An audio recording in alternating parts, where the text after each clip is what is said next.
Pwede maghain ng electoral protest sa mga kandidato na nawalan ng boto dahil sa overvoting.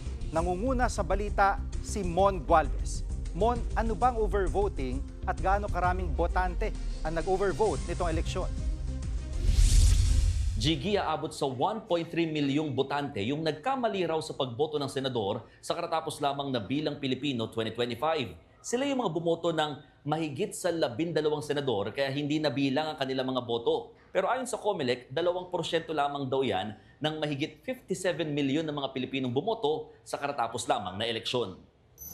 Sa record nga ng COMELEC, 17 milyon daw yung itinuturing na overvotes o yung sobrang boto sa pagkasenador. Hindi naman lalampas sa 1 milyon yung overvotes pagdating sa party list position. Paglilinaw ng COMELEC, hindi naman ito nakaapekto sa ibang posisyong pinagbotohan. Hindi rin daw bago yung issue ng overvoting sa isang automated na halalan. Kabilang ang overvoting sa pinuna ng mga natalong pambato ni dating Pangulong Rodrigo Duterte sa pagkasenador kaya nananawagan sila ng manual recount. Hindi naman ito isinasantabi ng COMELEC. Sa katunayan, pwede naman daw maghain ng election protest sa Senate Electoral Tribunal ang mga kandidatong gustong questionin yung mga nawalang boto dahil sa overvotes. Narito ang bahagi ng pahayag ni COMELEC Chairman George Garcia.